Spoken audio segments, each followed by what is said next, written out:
C'est pas une qualité de toute façon, voilà, d'être passionné, mais c'est primordial.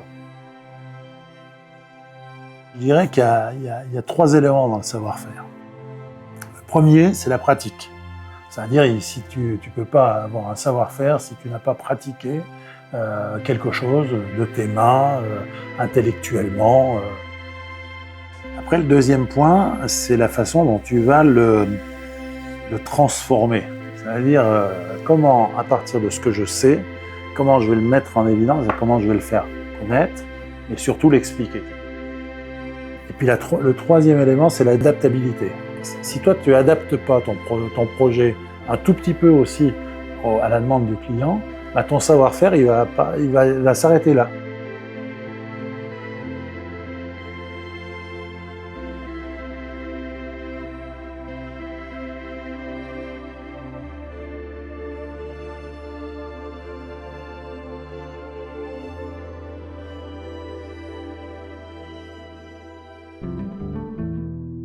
Mon parcours, en fait, déjà, je viens de Bretagne.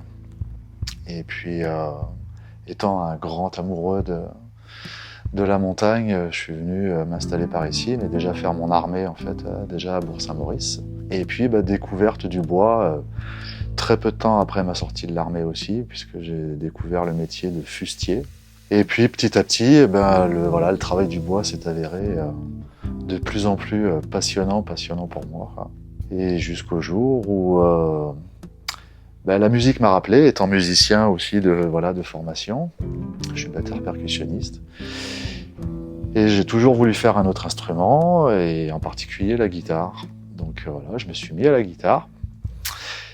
Et très très vite, c'est devenu aussi vraiment une charge de curiosité pour moi de comment c'était fabriqué en fait. Puis de comprendre le pourquoi du comment et pourquoi utiliser tel type de matériaux, l'interaction entre les différents matériaux, ainsi de suite, quoi. Et puis jusqu'au moment où j'ai commencé à bricoler, voilà, dans le fond de la cave, avec quasiment pas d'outils, rien du tout, quoi, mais pour fabriquer du coup ma première guitare. Ça paraît peut-être simple comme ça au premier abord, mais je me suis bien rendu compte que c'était quand même très technique, mais j'adore ça. Et de fil en aiguille, c'est vraiment devenu une vraie passion, quoi. Et du coup, après, je suis passé par une formation chez un luthier, et qui a complètement assis cette passion pour moi, quoi. À force aussi de pratiquer, entre autres, le ski par ici, le télémark, le snowboard, mais toutes les glisses, quoi, que j'affectionne particulièrement. J'ai commencé, à fabriquer mes premiers skates, en parallèle des guitares, et puis, l'idée a commencé un peu à germer aussi autour du ski. Et puis, il y a 3 ans, 3 ans à peu près maintenant, j'ai lancé les hostilités, j'ai créé la marque Gueule de Bois, et où j'ai regroupé justement mes passions autour de la musique et de la glisse. Je n'ai plus envie d'aller en fait à contresens de ce que je suis et de ce que j'aime. C'est le principe en fait quand même de la marque, c'est de faire vraiment du produit unique. Il n'y a aucune copie en fait, il y a toujours ma touche personnelle, quoi qu'il arrive de toute façon. Alors l'atelier, c'est pas une mince affaire parce que c'est un lieu en fait qui est vraiment chargé d'histoire en fait dans ce village. Je crois que la scierie en fait à la base elle avait été créée autour des années 1850.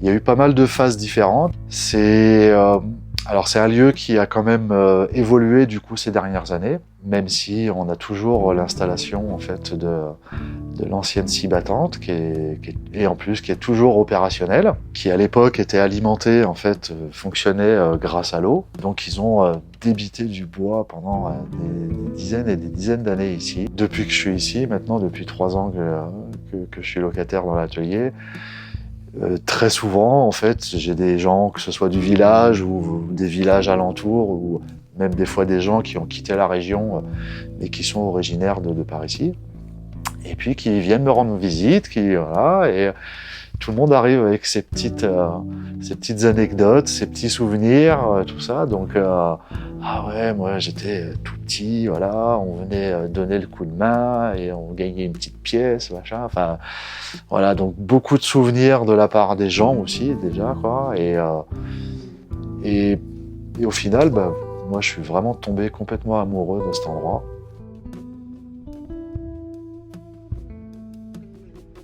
Il faut être conscient de la difficulté d'être un artisan artiste. Si on n'est pas passionné, c'est même pas la peine.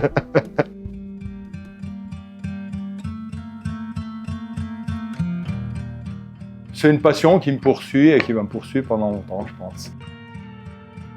Qui m'a donné cette envie, déjà mon père était déjà dans le bois en tant que menuisier charpentier, donc j'ai un peu suivi sa trace. C'est pour ça que la passion du bois, ça m'a toujours un peu suivi. Et j'ai travaillé dans le bâtiment en tant que menuisier pendant X années. En ce moment, je me passionne toujours pour le bois en faisant des bricoles, ces plateaux, des petits objets bois, du tournage. Au départ, c'est souvent déjà le bois que j'obtiens, les morceaux de bois. Si je trouve un bois qui est intéressant avec plein de nœuds et tout, j'essaye d'utiliser ces nœuds pour soit faire un plateau qui va servir de poignée par rapport aux nœuds, par rapport déjà à l'essence du bois, au veinage. Donc il y a X choses à faire. Et puis après, je commence à dessiner suivant mon inspiration. Et puis la découpe, la finition, le ponçage et tout pour obtenir le résultat d'un plateau ou d'une marqueterie. Voilà. Donc il y a pas de deux pièces identiques. C'est complètement à l'inspiration. Savoir-faire, c'est l'évolution de tout ce que moi j'ai appris. J'ai appris par mon père. Et puis voilà, que maintenant, ce savoir-faire, j'aimerais le transmettre à d'autres personnes, si ça les intéresse, même des jeunes qui veulent travailler le bois ou essayer de... Voilà, comment ça se passe. Et ça serait merveilleux, hein, de pouvoir de transmettre son savoir-faire. Hein. C'est le but de tout le monde, quoi.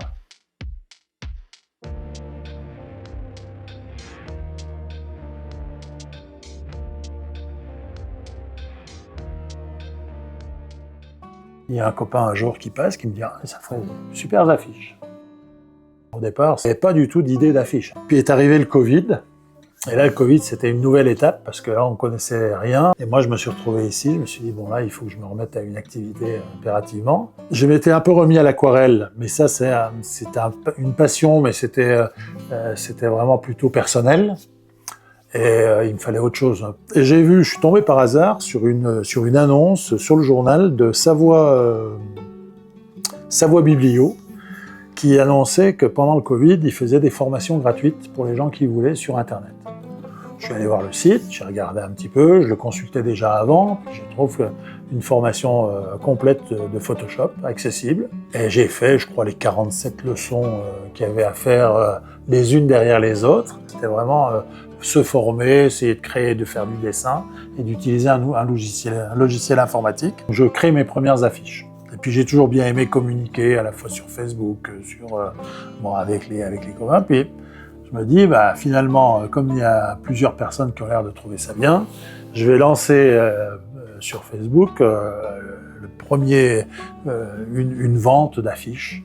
Voilà, donc j'en fais réaliser une cinquantaine, tu vois, d'exemplaires de quelques modèles. Le soir, j'avais vendu 400 affiches.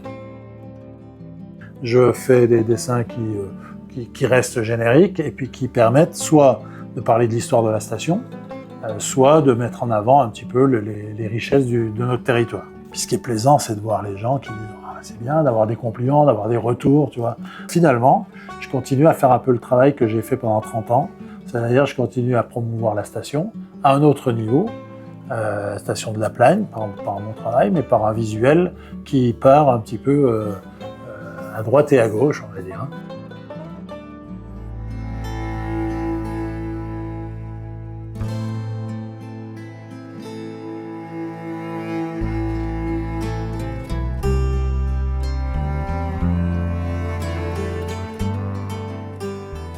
On est au cœur de la fruitière du village, donc le lieu où le village se retrouvait pour un besoin et un bien commun qui était la fabrication du Beaufort, du beurre, des tomes et du sérac à l'époque. Cette fruitière-là date de 1932 et elle a été exploitée normalement, si les données sont bonnes, nous concernant jusqu'en 1978, avant que la fabrication du Beaufort soit rapatriée en bas sur la vallée. Au-delà de 1978, hélas, le bien il a été laissé à l'abandon, avant d'avoir été racheté en 2015 par un Belge qui avait l'intention d'en faire tout simplement un appartement. Pour diverses raisons, il n'est pas arrivé à ses fins et il l'a remis en vente. L'idée de départ, c'était simplement un petit café et une épicerie d'appoint. Et puis, vu que le lieu s'est avéré être la fruitière, on a poussé l'idée au bout jusqu'à en faire un café, épicerie, restaurant. Le fameux propriétaire belge qui avait racheté les lieux avait avant tout peur de se faire voler, n'habitant pas localement, avait avant tout peur de se faire voler le chaudron. Le chaudron de la fruitière, celui qui a permis de brasser des milliers de litres de lait ici, puisque c'est un chaudron à Beaufort d'1,25 m de diamètre et de 750 litres. Et donc il a laissé plein d'autres objets qu'on réexploite aujourd'hui pour faire vivre les lieux, mais le chaudron il l'avait retiré. Donc il a fallu partir en quête du chaudron, parce que pour nous le chaudron c'est le cœur de cette maison. Et on l'a récupéré, on sait que c'est le bon, en bas à Fréjus, dans le Var. Et c'est là où ça vire à l'anecdote, parce qu'il a donc fallu aller chercher ce chaudron en bas à Fréjus. Vu la dimension, ça rentre pas dans une voiture, donc il a été installé sur une remorque. Et nous sommes remontés depuis le sud jusqu'à Longchois avec un énorme chaudron, donc comme ça, hein, on est d'accord, sur une remorque, sur l'autoroute. Et là, c'était un peu Astérix et Obélix en promenade, et ça a donné lieu à une journée à se faire klaxonner et des pouces levés comme ça, parce qu'évidemment, ça interpellait les gens.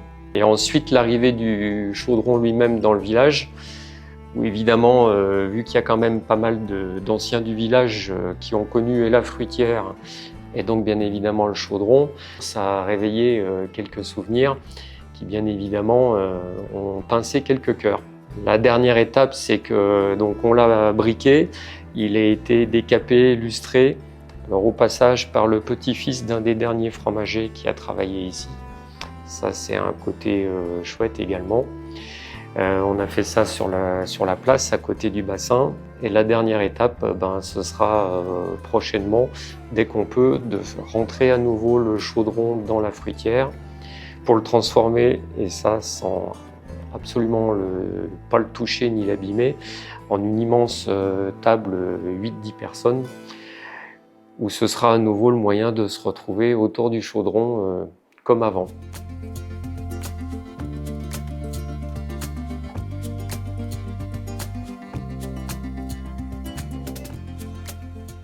Je suis peintre en décor et restauratrice en patrimoine. Et là, je suis en train de restaurer la Superga à Longchois. C'est pas une chapelle qu'on retrouve dans sa forme en fait régulièrement. On va plutôt trouver des chapelles carrées, rectangulaires, mais pas de cette forme-là, on va dire. En 2022, on a restauré les parois de la chapelle. On a retrouvé les premiers décors d'origine de la construction de la chapelle. Donc avec l'association et la mairie qui ont financé le projet, on a décidé de garder ces décors-là et de retravailler autour en fait. Et donc là, en 2024, on a refait le clocheton, la petite cloche qui est en haut, en cherchant en enlevant les endroits qui étaient boursouflés, etc. On s'est aperçu qu'il y avait des premiers décors aussi pareils que le bas. En fait, on peut faire tellement de choses avec la peinture qui est assez variée. En fait, on peut faire de la restauration comme de la création. On va laisser plus ou moins ce côté un peu de trace. On va restaurer des monuments qui peuvent dater entre 10, 20, 30, voire 100, 250 ans en moyenne. Il y a un savoir-faire qu'on a en France qui est assez riche pour le coup. c'est la deuxième fois que je viens, on va dire j'avais un certain attachement à venir parce que du coup, on va dire c'était mon premier chantier aussi de restauration pure et dure. Et en fait, ça me tenait un peu à cœur de venir un peu la terminer, on va dire, comme fermer une parenthèse.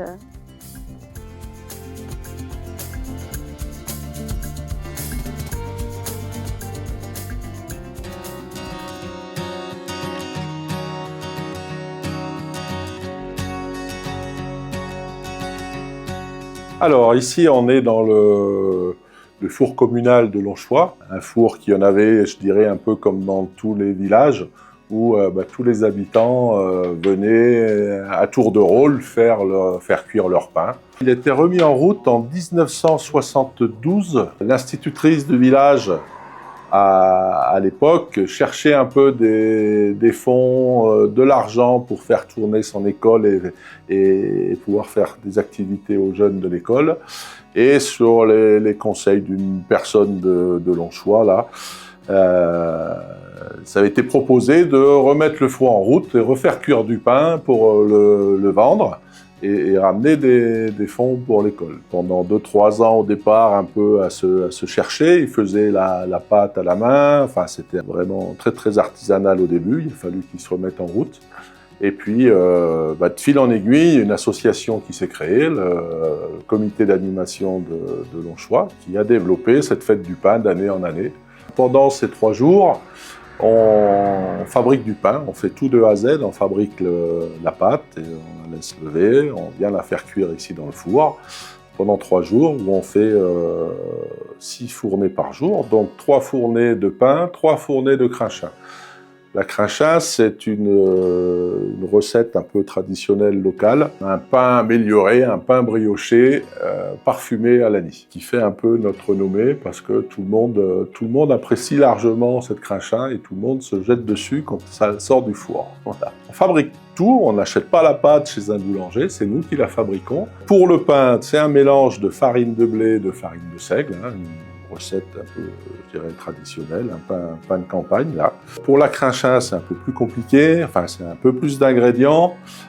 C'est de la farine de blé avec des œufs, du beurre, du sucre, de l'anis qui donne le parfum.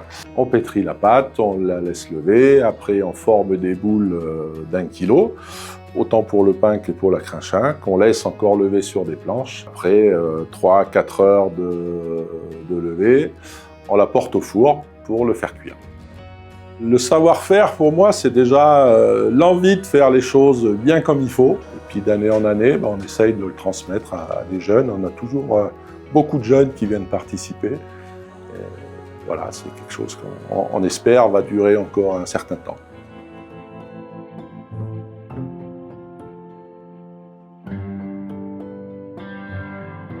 La vie de village, elle existe. Les compétences, elles existent. Le lieu, il est magique. L'environnement, voilà. Et tout ça, ça crée la notion de l'inspiration, soit pour y vivre, parce que tu te dis, je me trouve bien dans un endroit, voilà, ça m'inspire. D'être là, de m'arrêter et d'y faire une grande partie de ma vie. Ça m'inspire parce que aussi, l'environnement me permet de créer des choses. Voilà, donc on s'y est installé. Et 15 ans plus tard, on est toujours là. Je m'y sens très très bien, j'y ai été en plus très très bien accueilli.